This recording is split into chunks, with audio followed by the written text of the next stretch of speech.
Welcome to Wyrd Wednesday. Hello, Aerik Arkadian. How are you? I'm good. How are you doing, Christiana? It's good to be back. Yeah, it's so good to see you. And welcome to everyone who's joining us, whether you are joining us for the live stream or watching the replay. So happy to have you here. Aerik's been joining me pretty much monthly to teach me runes because after 40 years of being a tarot reader, I've decided I wanted to learn runes. So, what have you been up to since last we spoke, Aerik?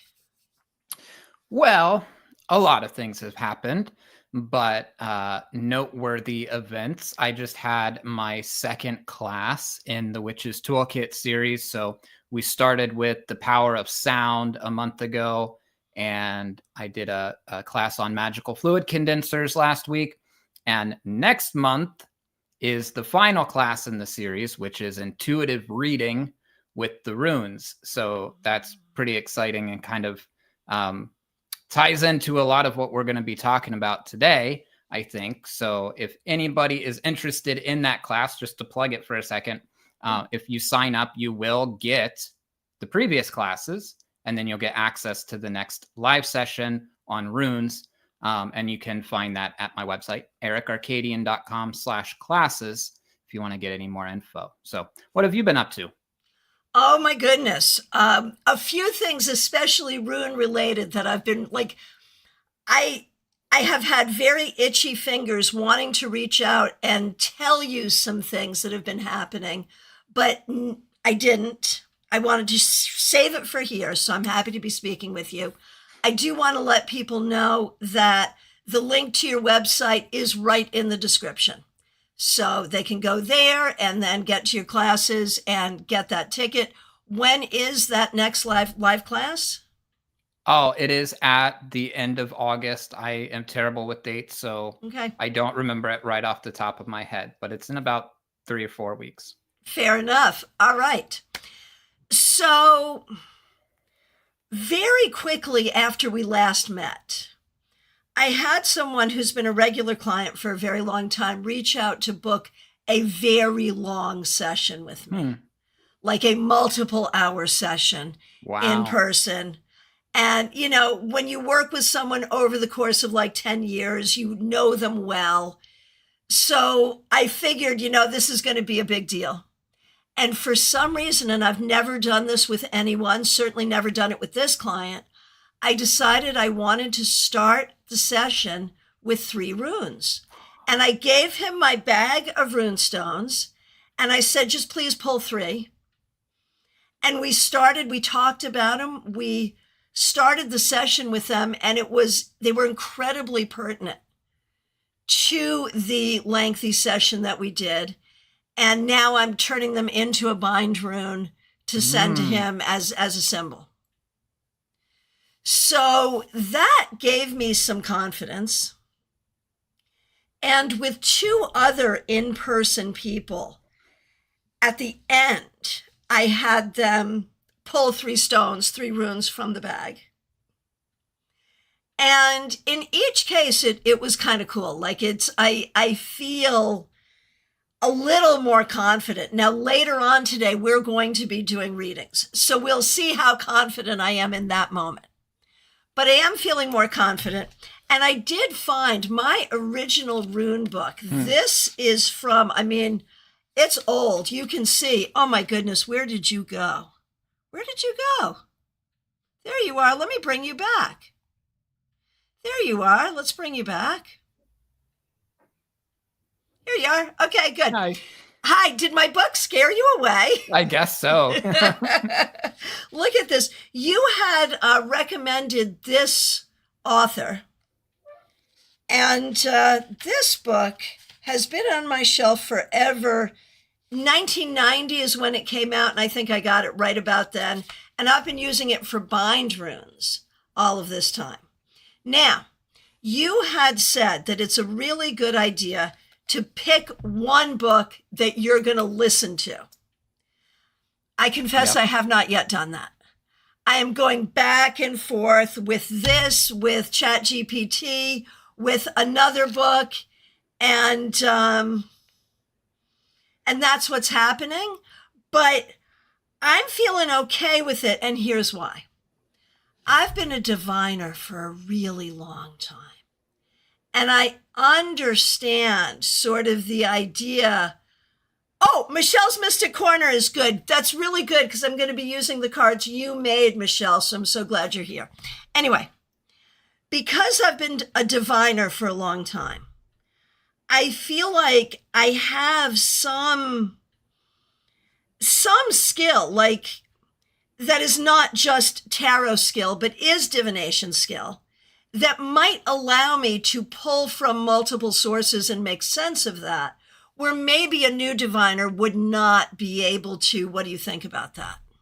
I was going to say, you're in a little bit, I think, a little bit of a different situation than someone who's just starting out with runes, because as much as you say, I'm here to teach you the runes, we're just talking and we're teaching each other, because you've been doing this, you've been exposed to the runes for quite a while. Mm-hmm. So I think you're at a different point, whereas for someone else who might be picking this up for the first time, who has never experienced doing divination with the runes, certainly it's kind of like, for me anyway, the thing that that my mind goes to is like, if you are studying one magical tradition and you're trying to get the color correspondences of the directions, north, east, south, and west, and their elements and stuff, and you're trying to get those firmly implanted into your mind, and then you start studying another magical tradition at the same time that has different correspondences, it will mix you up unless you master the first one and then move on to the second. And so, like, I think it was probably Ivo Dominguez Jr. I said something along the lines of like, you need to work with one until you understand it, and then you work with the next one. Otherwise, you're not forming the link. So it's the same with the runes. And if you are every day getting a contrary opinion on what this rune means, then you're probably going to confuse yourself. But you're in a different boat. Yeah. I think that is fair. And I mean, as we've talked about in previous months, the runes specifically, I mean, any system other than tarot generally, but the runes specifically have been challenging. And I feel like, just recently, as I've been pulling runes for some in-person clients, they've become less challenging, I think. And so this process has been helpful to me. But you know what? Lenormand has also become less challenging at the same time. And I don't know what it is for me that has shifted, that has made me more willing to step outside of the tarot system and into other systems.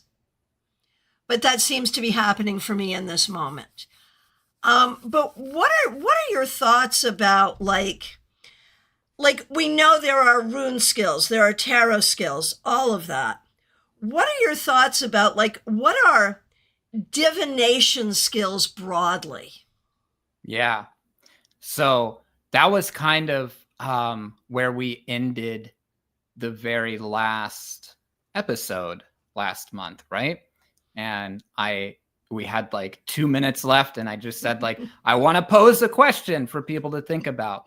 What is the skill, the overarching skill that translates between different divination tools? And first of all, I'm curious if anybody's watching, if they thought about that and they have an answer to pop into the chat kind of while we're talking about it. But I have like a really short answer, what I think the skill or ability is. And if you'd like, I can just give you that real quick. I would love to hear what you have to say. I would love to hear what other people have to say. Right. Michelle says divination is the skill. Runes and tarot oracles are the tools. Right. But what is the skill? What is the skill? So Peggy Lou, good to see you, says intuition and openness. Definitely. Okay. Michelle says the skill is tapping into the universe and the higher knowledge. Okay. What's yours? So it's real short, okay, but I do have a story to kind of back it up. But I believe it's the ability to tell a story.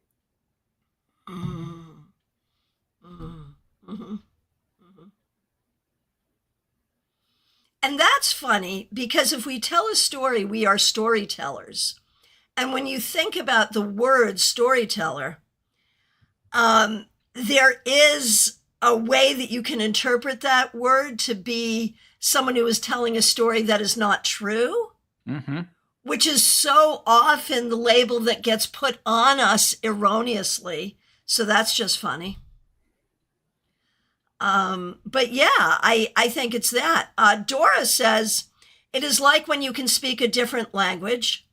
Martha says connection with spirit and reminds us that Jesus was a storyteller. Right. Jesus taught in parables. That's exactly right. Yeah.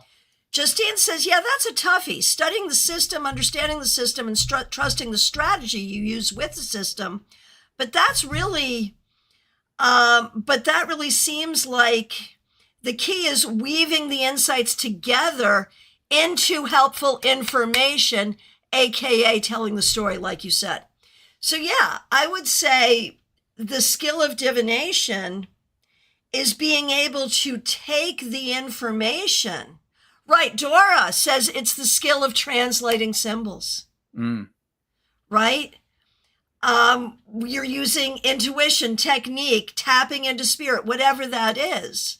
But you're taking the symbols, you're taking all of that, and you're translating it. And Trey says that's why so many writers are tarot readers, and vice versa. Go figure. Absolutely, yeah. Yeah. And of course, friends, a special shout out to all the members. Thank you all for being members of this channel. Really appreciate you. Martha, there are many ways to tell stories. That's part of why it's so important. Yeah. No, that's beautiful. I love that. So yeah, there's an extrapolation, like that's, if I were sort of writing, what is the skill? It's the ability to extrapolate and put it together in a way that makes sense and in a way that is true and in a way that can be received. That last part is so crucial. That last part is so crucial.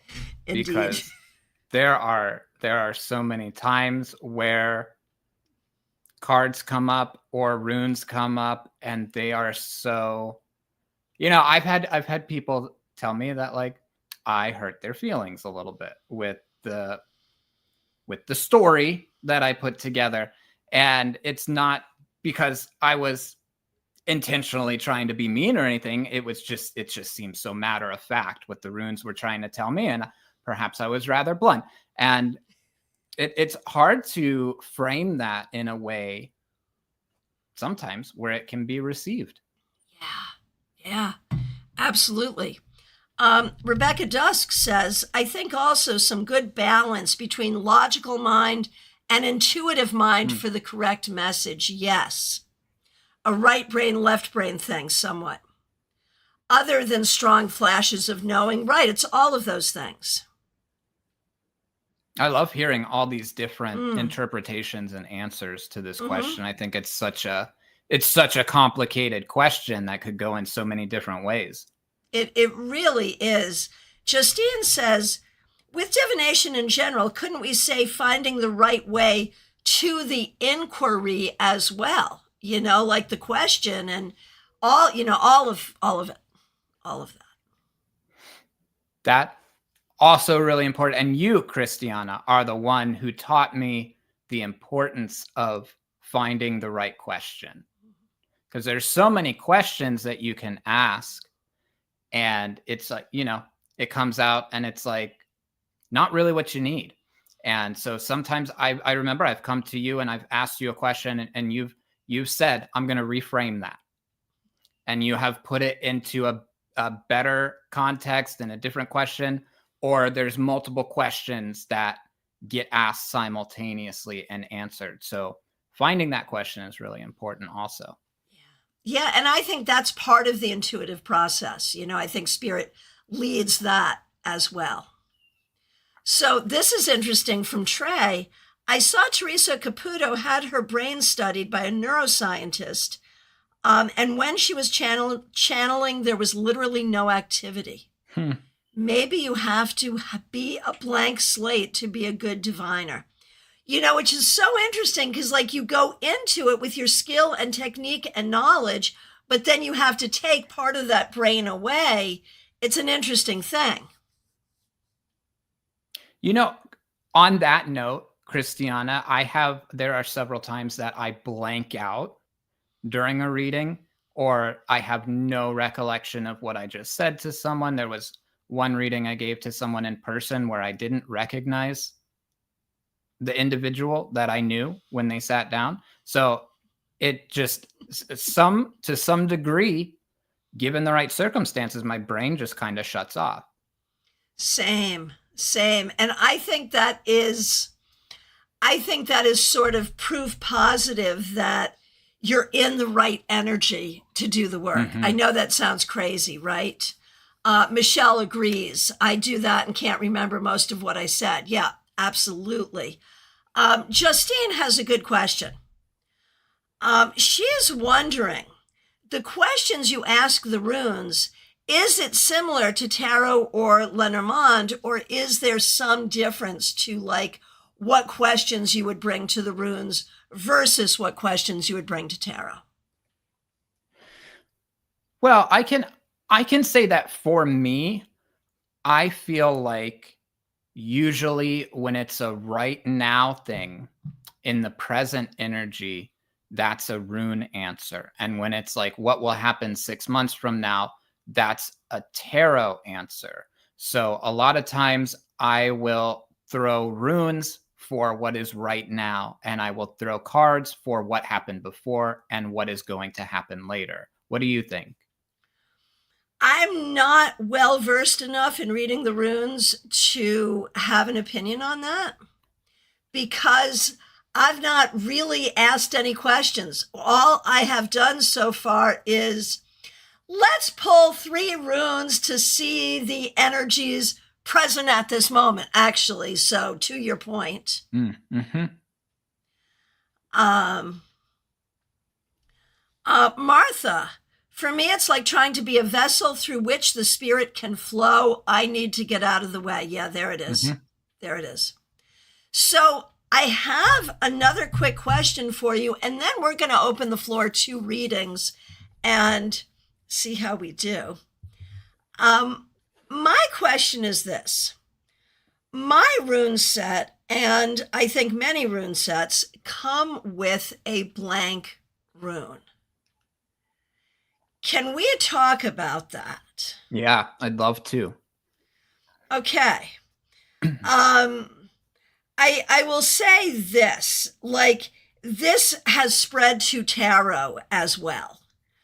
There are some decks that have an unknown card, which just drives me nuts. I hate it.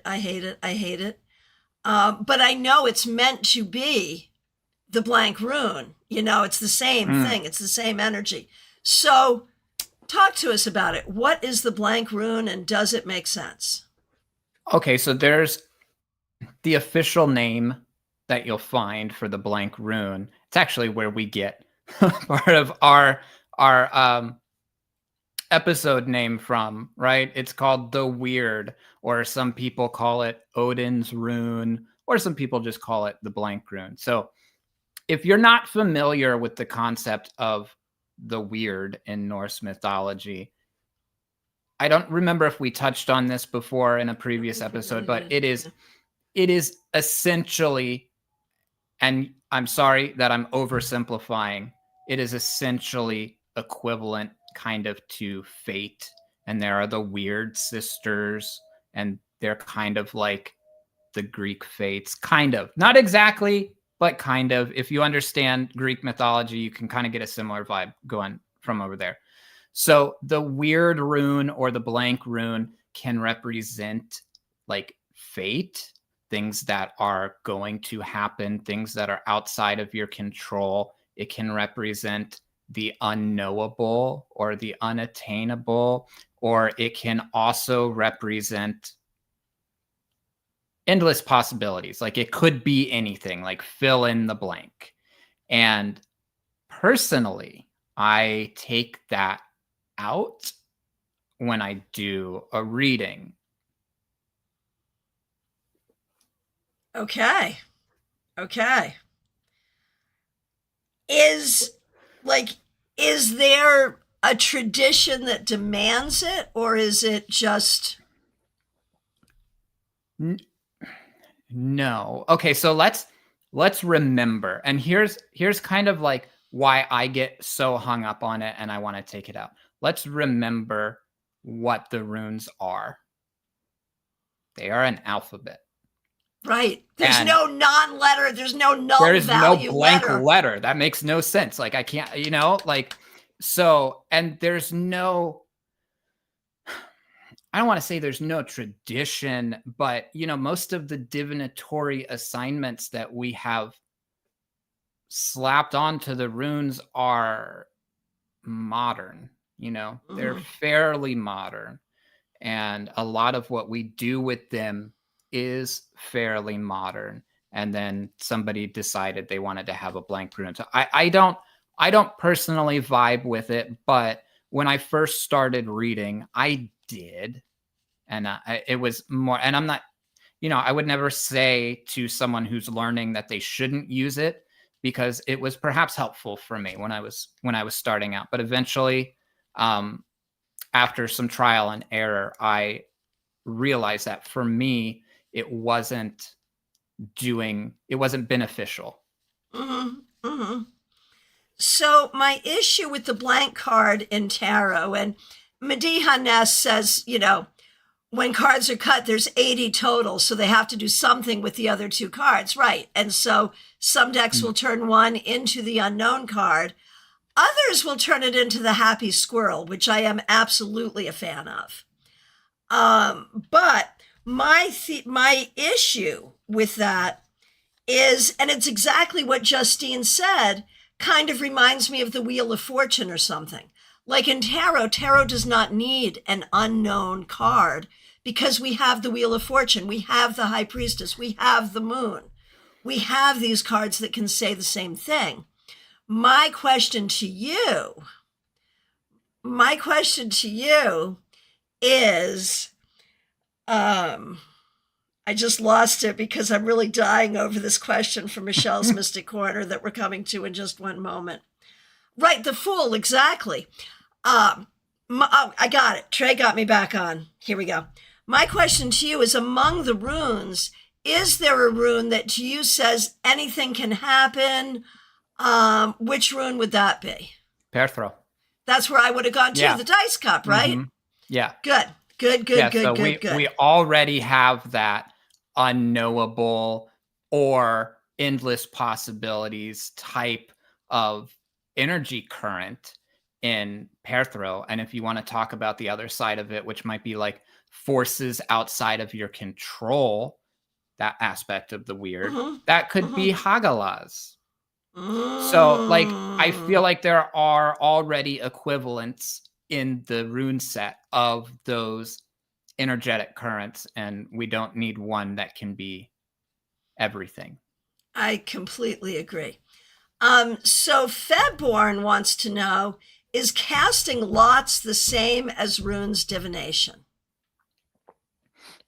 I think casting lots is a generalized term for throwing any sort of stones or crystals or sticks with the intention to interpret them symbolically. And I think casting lots would also include like I Ching.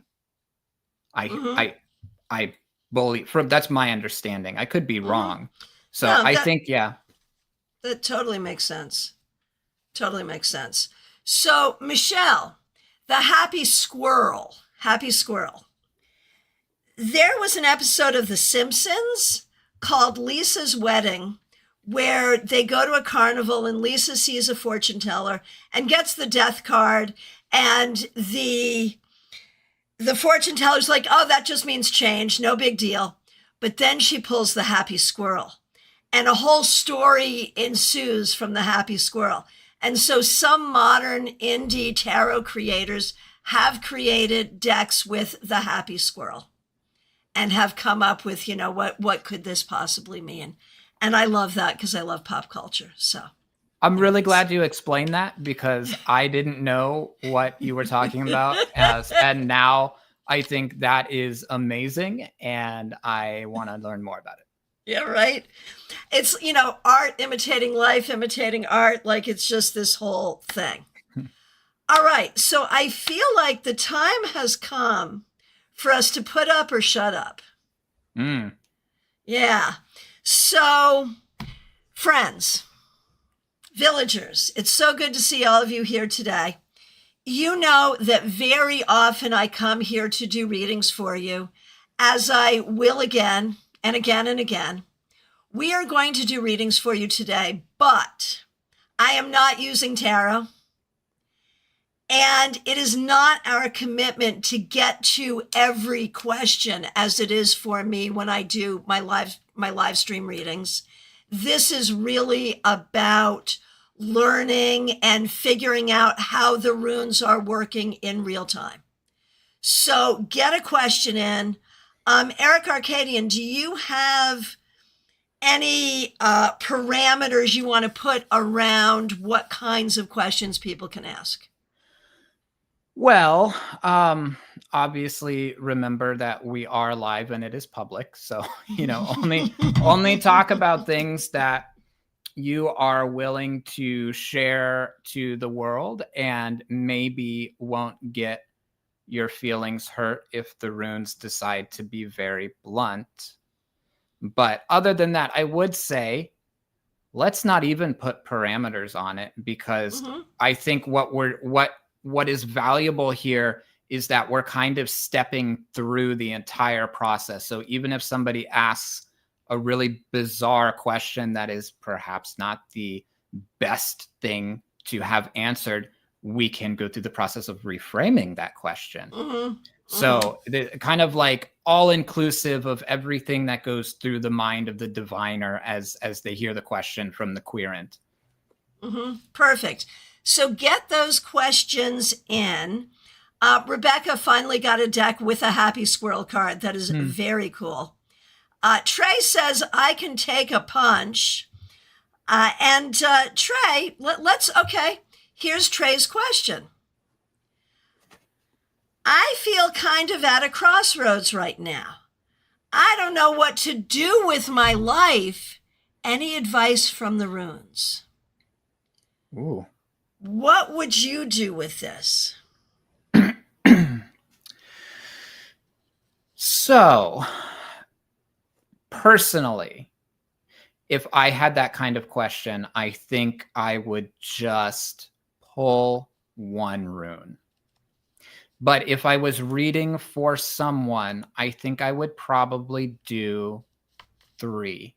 And let me give a little bit of a caveat here, because what I'm talking about right now is in the realm of putting runes into spreads, kind of like we do with tarot cards, right? But when I usually read with runes, I throw them and I don't put them into spreads. So it is a little bit different. But if we're doing a simple question and answer, a spread can be a really good tool for that. You just have to figure out what kind of spread. So without rambling on about this far too long, I think I would do a 3-card spread in the sense of problem, advice, outcome. Or, okay. intended outcome if you follow the advice? What comes to your mind when you hear that kind of question? For me, I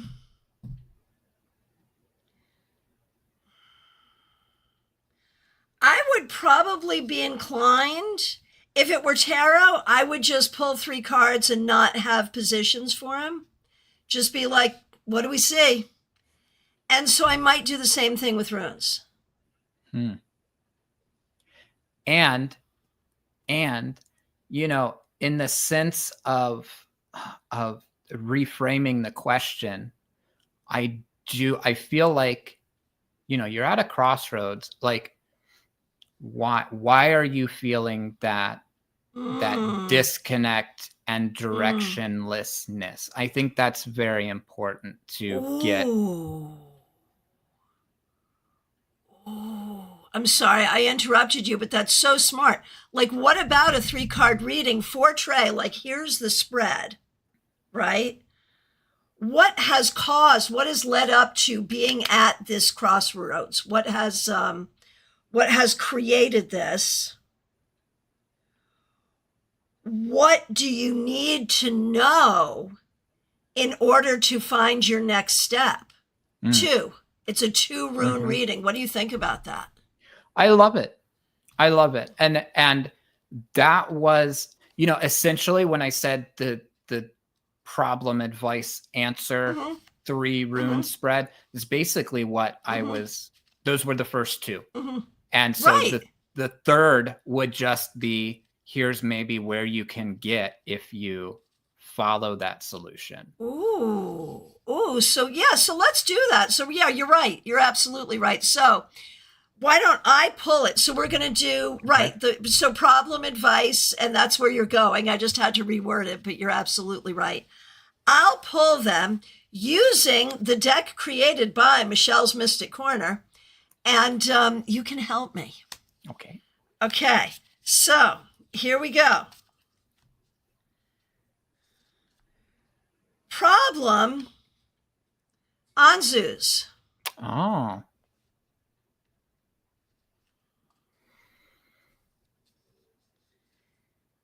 Advice, Manas. Ooh. That's so appropriate. And then that final outcome, Perthro. So I have some thoughts, but you know, you're like, oh my gosh, that's so appropriate. Please speak. Well, you know, Manas is the self and humanity and stuff like that, but it's also the relation of the self to the rest of the world. And so I just feel like it's your location. It is your vector. And for someone who is having issues finding what direction they should go, that's a really appropriate advice rune in terms of finding that vector and really meditating on your relation to the world around you and the other people in the world around you. And it's especially interesting, I think, when it is paired with Anzus, because that is communication. It's the spoken word, you know, literally the mouth. And Anzus can also be wisdom or seeking advice. So it's like there is the problem right there, rephrased as a rune, lacking the necessary advice as to where you're supposed to go.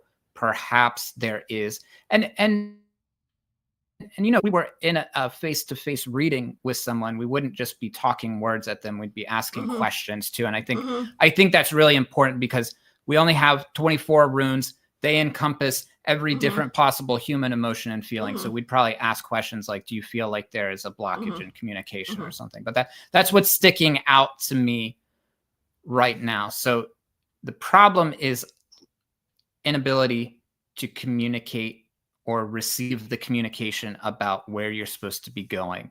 And the advice is more related to figuring out your individual position of the self within the greater whole so that you can find your vector. Now, did you have any thoughts on that as well? I do.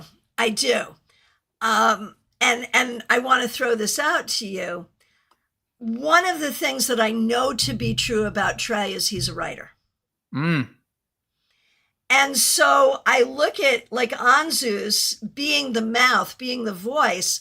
I'm thinking about it from a perspective of writing, and in two ways. If this is the problem, on one hand, like if we talk about like direction for your life, what role should writing take or not take? Like that really is a question.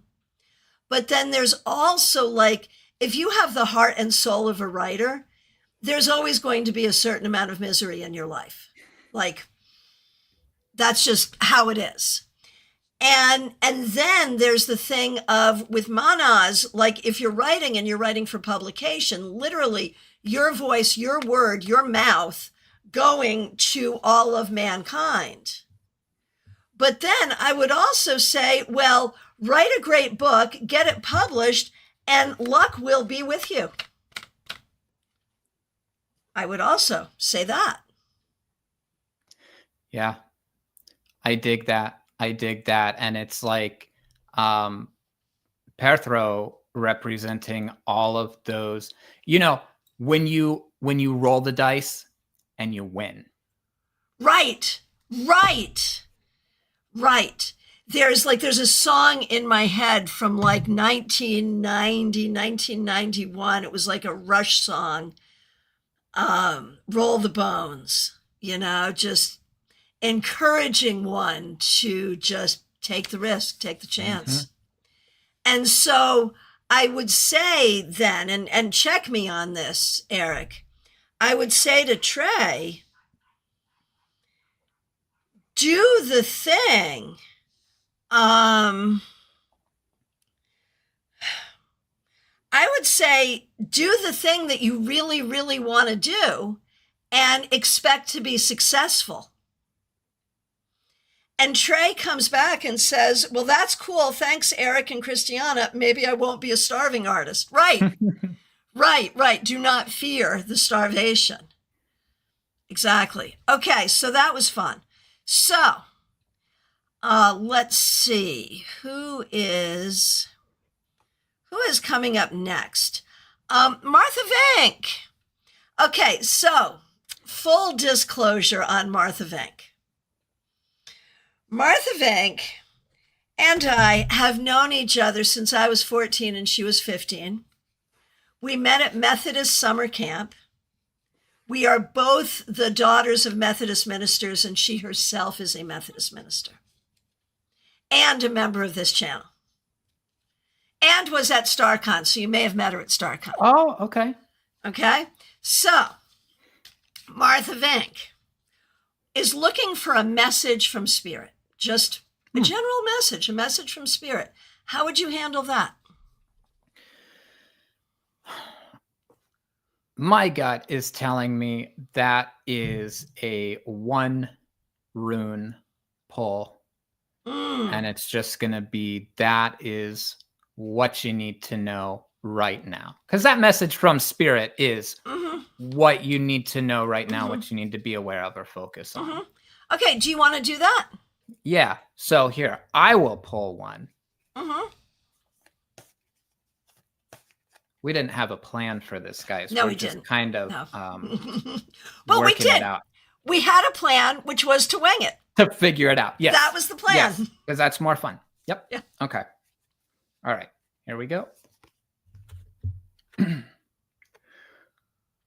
Aihuaz.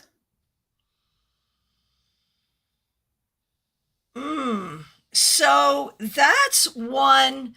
As I was going through, okay, this is full disclosure. As I was going through my beautiful rune deck, getting ready for this, that was one I was hoping would not come up for me because I don't understand it at all. So go.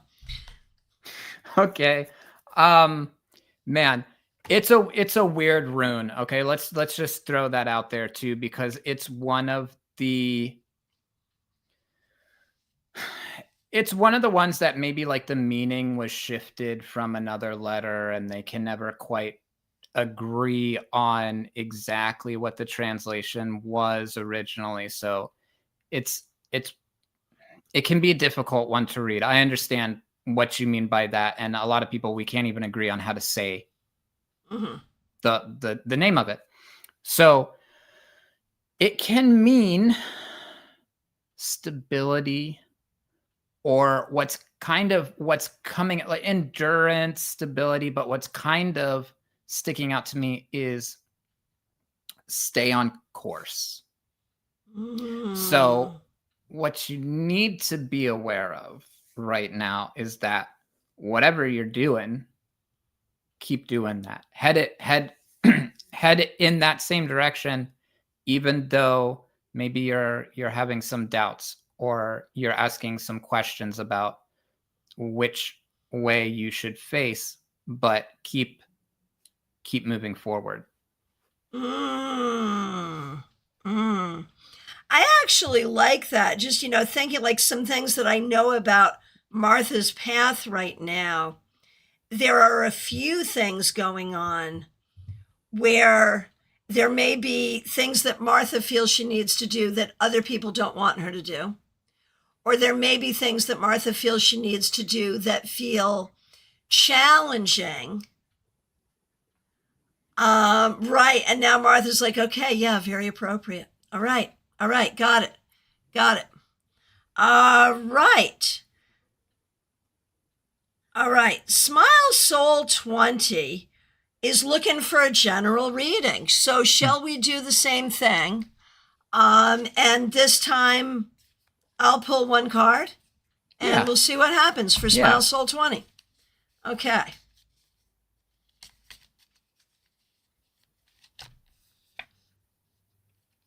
Fehu.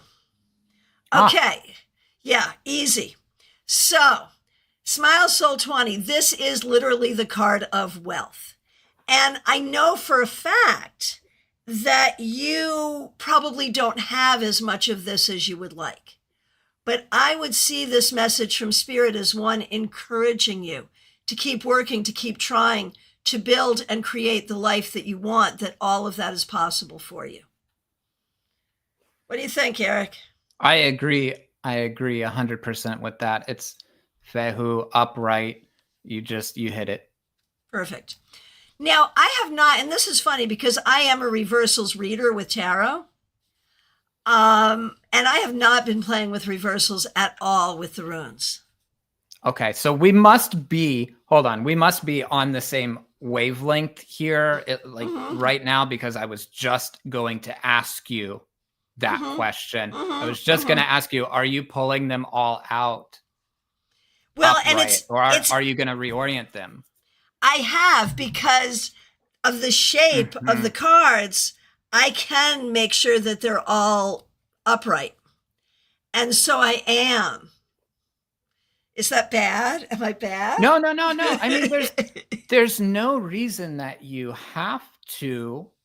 But so here, like, I think one of the really, I don't know, I find it exciting how many different things that the runes can represent. And so remember that every idea exists on a spectrum. So when we have wealth, we also have lack of wealth. And Fehu is representative of both of those things. And it can mean either one of the extremes or anything in between. So that's where it gets really interesting. And you can read all upright runes if you want. I like to view their orientation to each other, whether they're up or down. It gets a little bit more complicated when you do things like that. But I think as long as you understand that they exist on the entire spectrum, it's fine whether you pull it up or you pull it down, because sometimes, I don't know if this is true for you too, Christiana, but sometimes when I throw out the reversed card or the reversed rune, it doesn't feel like it should be reversed. And I flip it. I flip it back. Absolutely, yes. In the context of the reading, it's like, no, I threw that out wrong. That was my fault. That's not, Absolutely. that's not spirit. So. Absolutely. I agree. I absolutely agree. All right. Over on Instagram, Lenny B is looking for a general reading. One card? Yeah, one card. Okay. I'll pull it this time. Perfect. Okay.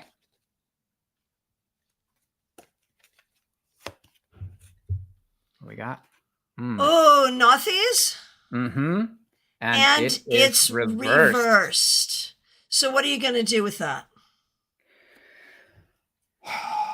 Okay, so Nothies is like the thing that you need in the moment, or it's an emergency or something like that. Those are big keywords that I think we talked about that on the last episode. Yes, we did. We did. Runes you don't want to see, right?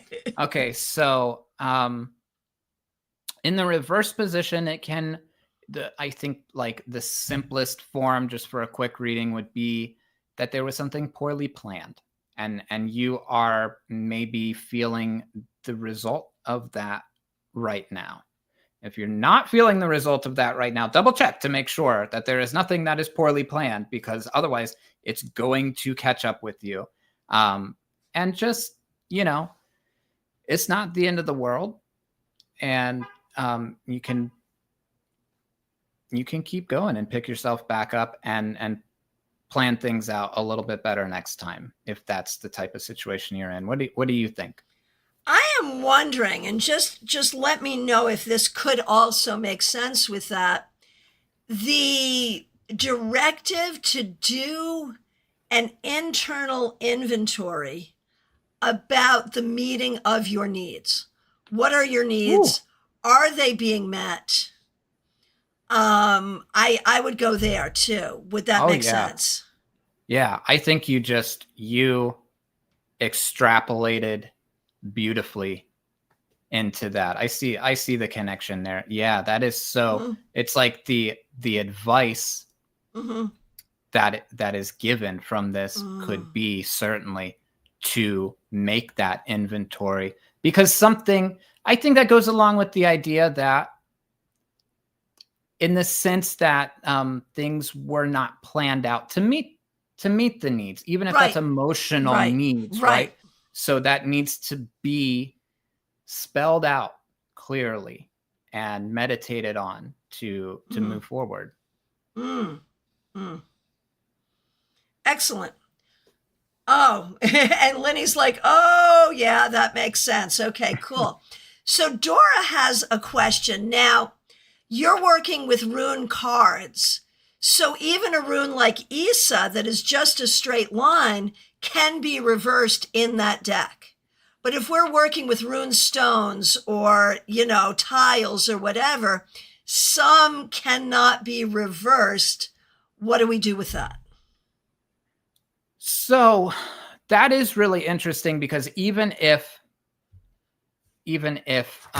like Aihwaz had come out like this in that previous reading where the text is upside down on the card, I would not have read it as a reversal, because I see that as a rune that cannot be reversed, just like Isa or Hagalaz or Yera. There are many of these runes that, they can't be reversed, but they still represent the entire spectrum of that current of energy. So sometimes, and I feel like you have an interesting word for this in tarot, Christiana. I think you say dignified? Dignity, right. Dignity or aspect, right. So sometimes they come out and they're at the bad end of that, even though they can't be reversed. But when it comes out, and it's that gut feeling, it's that whisper from spirit, or the intuition, or whatever you want to call it, it's that pushes you in one direction or the other, for me. Same. And Mediha Ness points out, like if you've got round runes, they could even be like at a tilt or on their side or whatever, same way we read round cards. Would you play with that? Would you be like, well, that feels a little forced or it's a little off? Like, how much would you play with that? Like to the fullest extent that you can play with something like that. And actually, I mean, I'm gonna probably talk way more in depth about that during my class next month, because that's one of the reasons that I love just throwing the runes so that they can land however they're going to land. They can point to each other. They can have little subgroupings within the way that they land, or they can be at a 45-degree angle. So like, just to throw out a random example here, right? Like, let's say that we were just talking about Anzus, which is communication or the mouth or spoken word, right? Let's say it landed at a 45-degree angle pointing off to the left. So it's not quite on its side. It's not reversed, but it's almost like clockwise. It's coming up to the upright position. At least that's how I might see it if it landed that way. And so then it's growth. It's that aspect of it that is building. It's building your skills at communication, or it's a call to action to build your skills of communication. And so absolutely, yes, my rune set is circles, slices of birch wood. So they're all circular. And when I throw them, they all come out however they want to come out. And I look at all of that. Perfect. I love that. Okay. As I said in the beginning, we're not going to get to everybody's question today, but I know that we have to do Michelle's Mystic Corner because she made these. So it would be really rude if I didn't read for her with her cards while she is here, right? But here's the question. How do I get my tarot business into a profitable career?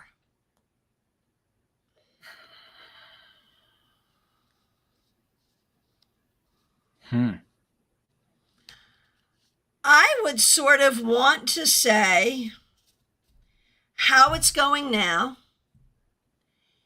If you do absolutely nothing else and just keep doing exactly what you're doing, how it will go, what you could introduce to make it go better more quickly. What do you think about that? Yeah.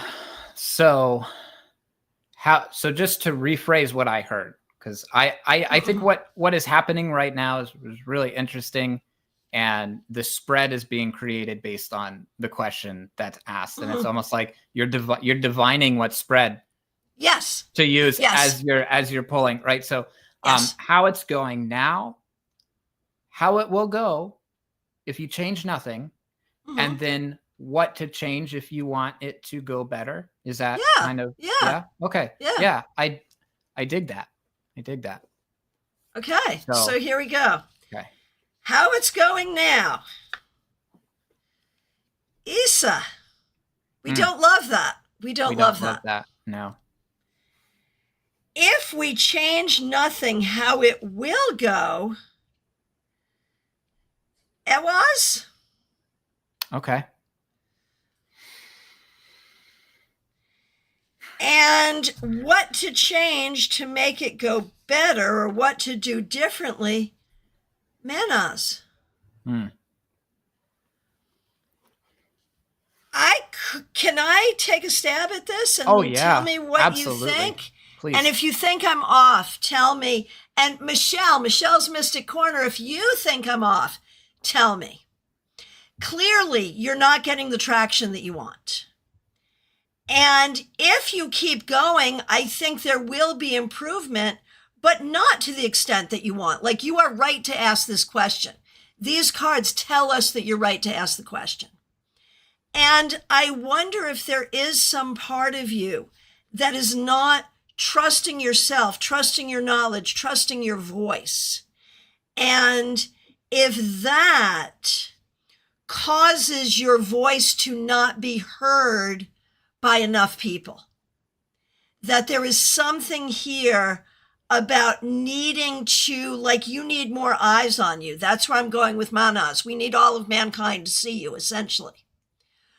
But with Iwas, there is almost a defensiveness that I get from this, which makes me wonder, if you are your own worst enemy in this problem. And if you could get out of your own way by getting in the view of others, things would be better. Now, Michelle says, this hits home. I don't trust myself. What do you think about where I went with these 3 runes? I love it. And I think I was like on a parallel road to you. So when you pulled Ewas, I almost thought of like a really slow trotting horse. And so, right. So like, we don't love Isa and how it's going now, because it's a little bit of stagnancy.